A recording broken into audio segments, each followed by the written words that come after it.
دیکھیے، یہ سعید احمد کا ایک کلپ میں نے سنا ہے. یقین کیجئے اس کو بالکل وہی دھوکہ لگا ہے جو ایک بریلوی کو لگتا ہے، جو ایک دیوبندی کو لگا ہے واسطہ وسیلہ ثابت کرنے کے لیے، جو ایک بریلوی کو لگا ہے نبی علیہ السلام کو عالم الغیب ثابت کرنے کے لیے، حاضر ناظر ثابت کرنے کے لیے، جو ایک شیعہ کو لگا ہے یا علی مدد ثابت کرنے کے لیے، جو ایک قادیانی کو لگا ہے غلام احمد قادیانی کو نبی ثابت کرنے کے لیے، اور جو اہل حدیثوں کو لگا ہے، سلفیوں کو لگا ہے سماع موتا کو ثابت کرنے کے لیے. جس طرح کے جس انداز کے وہ جواب دیتے ہیں، اور جو مرضی ہو جائے، بڑے بڑے علماء ہیں، مدرسوں کے پڑھے ہوئے ہیں، عربی بولتے ہیں،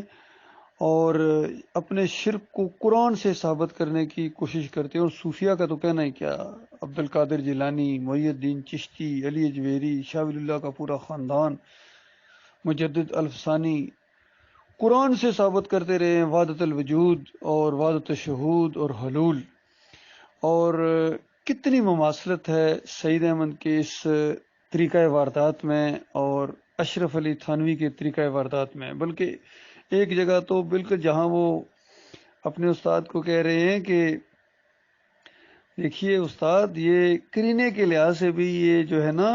یہ اللہ کے بندوں کو نبی کا بندہ کہا جا سکتا ہے. تو اس نے کہا کیسے؟ اس نے کہا دیکھیے، اللہ تعالیٰ کہہ رہا ہے قل یا عبادی الذین اسرفوا علی انفسہم لا تقنطوا من رحمت اللہ ان اللہ یغفر الذنوب جميعا، کہ اللہ تعالیٰ کہہ رہا ہے کہ کہو یعنی میرے بندو.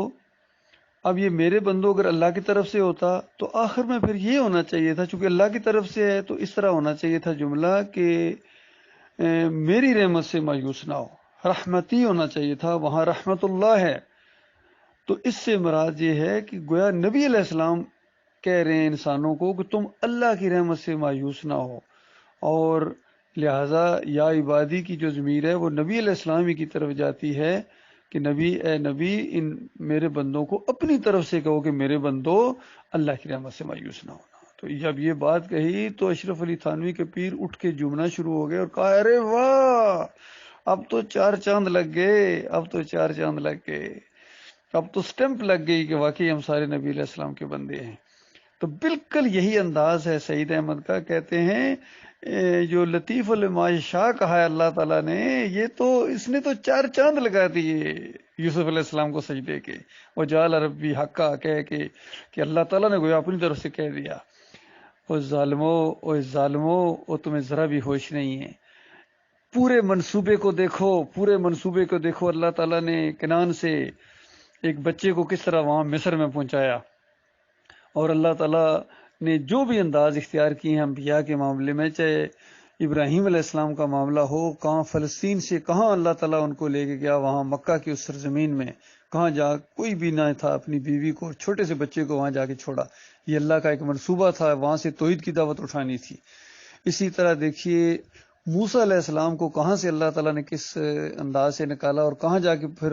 تربیت کی وہاں مدین میں جا کے، اور پھر واپس اللہ تعالیٰ ان کو لایا اور توحید کی دعوت دی اس طاغوت کے سامنے.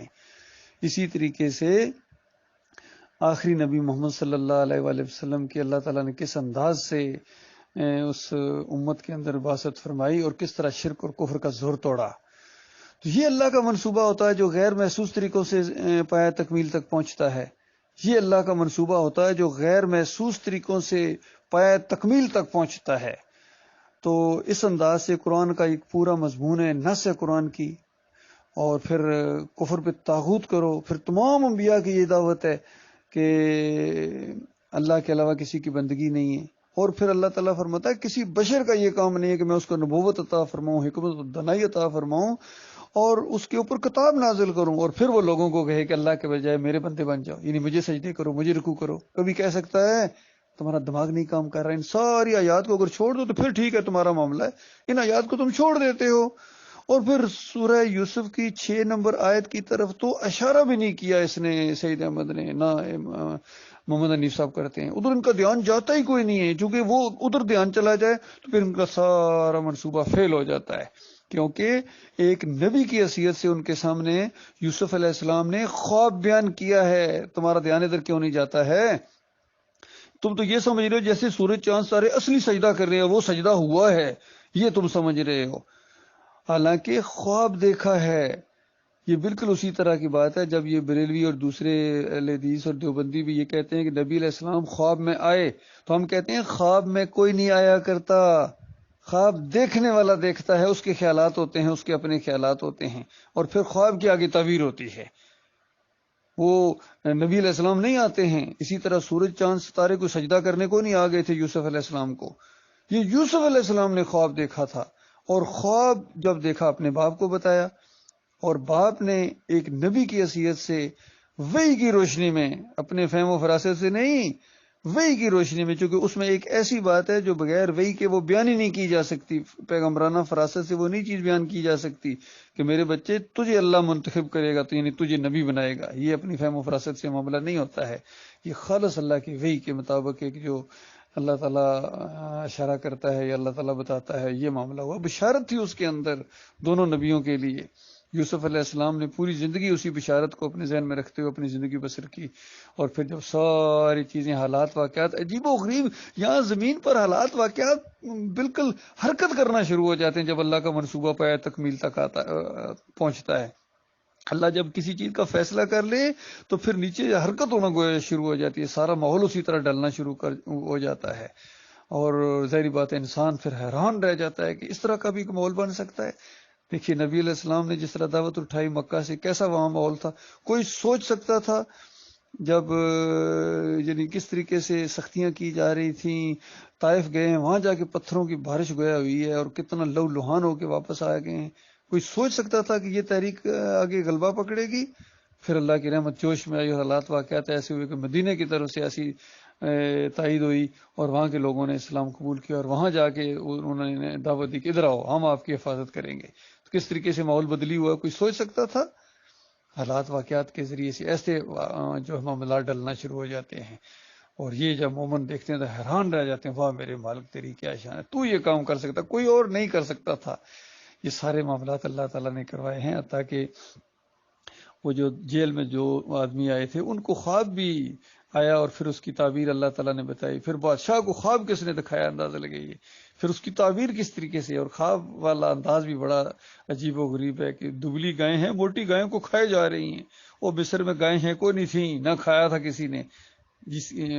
میں یہی کہہ رہا ہوں کہ سورج چاند ستارے کوئی نہیں آئے تھے سجدہ کرنے کے لیے، اسی طریقے سے دبلی گاؤں نے کوئی موٹی گاؤں کو مصر میں کوئی نہیں کھایا تھا، اس سے مراد لی جاتی ہے کہ اس سے خوش خصالی اور ہریالی مراد ہے۔ اسی طرح وہاں جو سورج چاند ستاروں کا معاملہ ہے وہ دیکھا، وہ ایک ادب و احترام کا اور فضیلت کا ایک انداز تھا جو اللہ تعالیٰ نے بتایا، اور اس کی تعبیر یعقوب علیہ السلام نے بتائی، اور جو حرف بحرف جب سچی ثابت ہوئی تو پورا خاندان اللہ کے سامنے جب سجدہ ریز ہو گیا، تو اس وقت یوسف علیہ السلام نے کہا کہ میرے رب نے اس کو حق کر دکھایا، اس کو سچا کر دکھایا، یعنی جو خواب دکھایا تھا، اور ابا جان جو جس انداز سے آپ نے تعبیر بتائی تھی، یہ سارا جو منصوبہ اللہ کا سامنے آیا تھا، اللہ نے اس کو سچا کر دکھایا، اور غیر محسوس طریقوں سے جو چاہا اس نے اپنا منصوبہ پایا، تکمیل تک پہنچا دیا۔ اللہ تعالیٰ نے یہی چاہا کہ مصر سے بت پرستی کو ختم کر دیا جائے، اور اس پیغمبروں کے خاندان کو اور زیادہ عزت دی جائے، اور زیادہ ان کو صبر کی توفیق دی جائے، اور ان کے درجات بلند کیے جائیں، اور ان کو بندگی کا موقع دیا جائے، اور ان کو جہاد کا موقع دیا جائے، اور ان کو ساتھیوں کو بھی، اور کتنے لوگوں کو اللہ تعالیٰ نے شرک اور کفر سے توبہ کا راستہ کھولا ان کے لیے، اور کتنی جانیں جہنم کی آگ سے بچ گئیں۔ یہ اللہ کا منصوبہ ہے، وہ جو پایا تکمیل تک پہنچا، ہمیشہ اسی انداز سے اللہ کے منصوبے پایا تکمیل تک پہنچے ہیں۔ ایک سے ایک عجیب سٹوری ہے جو اللہ تعالیٰ نے تخلیق کی ہے، اور ان کو عملی طور پر اصحاب کہف کی سٹوری دیکھو، نوح علیہ السلام کی سٹوری دیکھو، ابراہیم علیہ السلام کی سٹوری دیکھو، اسماعیل علیہ السلام، اسحاق علیہ السلام، یعقوب علیہ السلام، یہ ساری سٹوریاں ہیں جو آن گراؤنڈ ہوئی ہیں۔ اور اس کے بعد امت مسلمہ کی سٹوری دیکھو، کس انداز سے پھر دوبارہ دعوت اٹھی ہے اس 20ویں صدی کے اندر۔ یہ اللہ تعالیٰ سٹوریاں کریٹ کر رہا ہے۔ مالک جتنے بڑے بڑے مضمون نگار ہوتے ہیں ان کا رب ہے، سارے ڈاکٹروں کا جس طرح رب ہے، سارے انجینئرز کا رب ہے، سارے سائنسدانوں کا رب ہے، اسی طرح اللہ تعالیٰ سارے جتنے سٹوری رائٹر ہیں ان کا رب ہے۔ اسی طرح جتنے کوئی مصور ہیں، کوئی زبردست قسم کی ذرا کوئی سینری بنائے کوئی مصور تو کتنا ہوتا ہے، کیا زبردست، لیکن اللہ اس کا رب ہے، اللہ نے اصلی بنا دی۔ وہ تو مصور تو صرف دکھاتا ہے خوبصورتی، یہ پہاڑ ہیں، وہ دیکھو جی اوپر پرندے بھی نظر آ رہے ہیں، کوئی اڑ رہے ہیں، برف پڑی ہوئی ہے، درخت لگائے ہیں، بندہ دیکھ دیکھ کے حیران ہوتا ہے کیسی منظر کشی کی ہے، لیکن اصلی نہیں کر سکتا۔ اللہ نے اصلی کر دی، اصلی پہاڑ بنا دی، اصلی دریا بنا دی، اصلی پرندے اوپر اڑا دی، اصلی جانور نیچے زمین پر پھیلا دی۔ وہ اللہ ہے، وہ مالک ہے، وہ طاقتوں والا ہے، وہ قدرت والا ہے۔ تو اس انداز سے جب اللہ کی طاقتیں، اس کی قدرت اور اس کے وعدے سچے ثابت ہوتے ہیں، تو انبیاء کے سامنے جب اس طرح کی اللہ کی نشانیاں آتی ہیں، وہ دڑام سے سجدے میں گر جاتے ہیں۔ سورہ مریم 58 نمبر آیت میں یہی بات بیان ہوئی ہے۔ یہ قرآن کی نص ہے۔ اللہ کے بندو اپنا ایمان عقیدہ قرآن کے مطابق بتاؤ۔ بالکل یہ سعید احمد جس انداز سے بات کرتا ہے، یا محمد حنیف کی جو باتیں سامنے آئی ہیں بالکل اسی طریقے سے ہیں جس طرح بریلوی اپنے شرک کا دفاع کرتا ہے، دیوبندی اپنے شرک کا دعا کرتا ہے۔ پھر کیا فرق ہے تم میں اور دیوبندیوں میں؟ بتاؤ اللہ کے بندو۔ یہ جماعت اس لیے بنی تھی کہ تم شرک کا دفاع کرو اور شرک کو اللہ کی طرف منسوب کرو۔ ہر دور میں مشرکین نے شرک کو اللہ کی طرف منسوب کیا، مشرکین مکہ نے شرک کو اللہ کی طرف منسوب کیا، اور اس کا جواب دیا اللہ تعالیٰ نے کہ بے ایمانو، تم اللہ کو ایسی بات کی خبر دے رہے ہو جو اللہ اس کائنات میں نہیں جانتا، یعنی اللہ نے وہ چیز بنائی ہی نہیں ہے، وہ طریقہ اختیار ہی نہیں کیا ہے، اور تم گویا اللہ کو بتا رہے ہو کہ یا اللہ یہ آپ کے سفارشی ہیں، یہ مسئلہ ہے، یہ مسئلہ ہے، یہ مسئلہ ہے، گویا اللہ کو خبریں دے رہے ہو۔ تو یہ بالکل سعید احمد اور محمد حنیف نے گویا اللہ کو خبریں دے رہے ہیں کہ یہ جو سجدہ ہوا تھا نا، یہ یوسف علیہ السلام کو ہوا تھا، ضمیر بھی ادھر جاتی ہے اور قرینے سے بھی یہی معلوم ہوتا ہے، یہ اللہ کو گویا خبریں دے رہے ہیں۔ اللہ تعالیٰ ان کے شرک سے، ان کے فتنے اور فساد سے بہت بڑا فتنہ اور بہت بڑی آزمائش آئی ہے جماعت کے اندر، نظریاتی آئی ہے۔ اور دیکھیے اگر ڈاکٹر مسعود الدین عثمانی رحمۃ اللہ علیہ کی تشریح نہ بھی ہوتی، کہ نہیں گویا اللہ تعالیٰ نے اس دور کے اندر یہ مسئلہ نہ اٹھایا ہوتا تو پھر تو معاملہ اور تھا، لیکن اللہ تعالیٰ نے یہ پہلے مسئلہ اٹھایا۔ کتنے مولوی آ کے جھگڑا کیا کرتے تھے کہ یہ سجدہ یوسف علیہ السلام کو، اور ڈاکٹر صاحب کہتے تھے نہیں حضرت، نہیں حضرت، وخروا لہ سجدا، وہ سارے کے سارے گر پڑے اللہ کے لیے، لاہو کی ضمیر اللہ کے لیے ہے، اور یہ پورا خاندان ان رحمتوں اور برکتوں کی وجہ سے جو اس خاندان کے اوپر اللہ تعالیٰ نے کی مہربانیوں کی وجہ سے وہ اللہ کے سامنے سجدے میں گر گئے۔ اور پھر فتویٰ لگایا ڈاکٹر عثمانی رحمۃ اللہ نے، ٹھوک بجا کے لگایا، عالمانہ انداز سے لگایا، اپنی زندگی کا جو علمی نچوڑ ہے اس کے مطابق لگایا کہ جن کا ایمان خراب ہوتا ہے وہ اس طرح تفسیر کرتے ہیں کہ یوسف علیہ السلام کو سجدہ ہوا، اور وجہ بھی بتائی کہ یہ ایسے بے ایمان ہوتے ہیں، اصل میں پجوانے چاہتے ہیں، اپنے مریدوں سے اپنے آپ کو پجوانا چاہتے ہیں،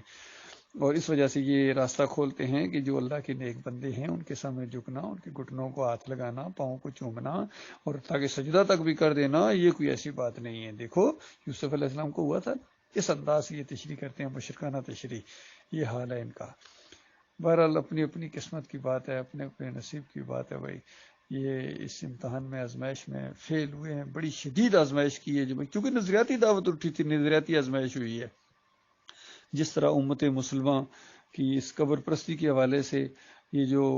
ایسی چیزیں جھوٹی روایتوں کے ذریعے ان لوگوں نے اپنے عقیدے بنا لیے ہیں، بڑی سخت آزمائش کی ہے اللہ تعالیٰ نے، لیکن اللہ تعالیٰ نے اپنے مخلص بندوں کو بچا لیا اس سے۔ تو ایسی جو روایتیں اس طریقے سے مردہ جوتوں کی چاپ سنتا ہے، یہ ہوتا ہے، اس سے انہوں نے نکال لیا۔ بس جو صحیح تشریح موجود تھی اس سے پہلے،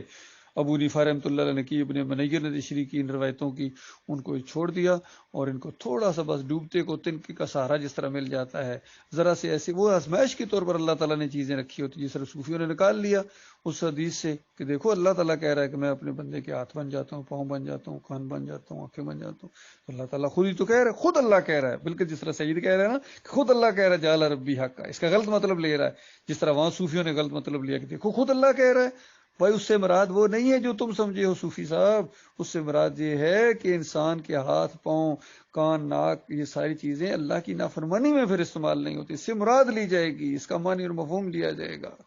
تو وہاں یہی چیز ہے کہ اللہ تعالیٰ نے اس سارے منصوبے کو حق کر دکھایا، پوری طریقے پائے تکمیل تک پہنچا دیا، اور غیر محسوس طریقے کسی کو محسوس بھی نہیں ہوا، اور اللہ تعالیٰ نے اپنا منصوبہ پائے تکمیل تک پہنچا دیا۔ یہ ہے وہاں معنی مفہوم۔ اللہ تعالیٰ غور و فکر کرنے کی توفیق عطا فرمائے۔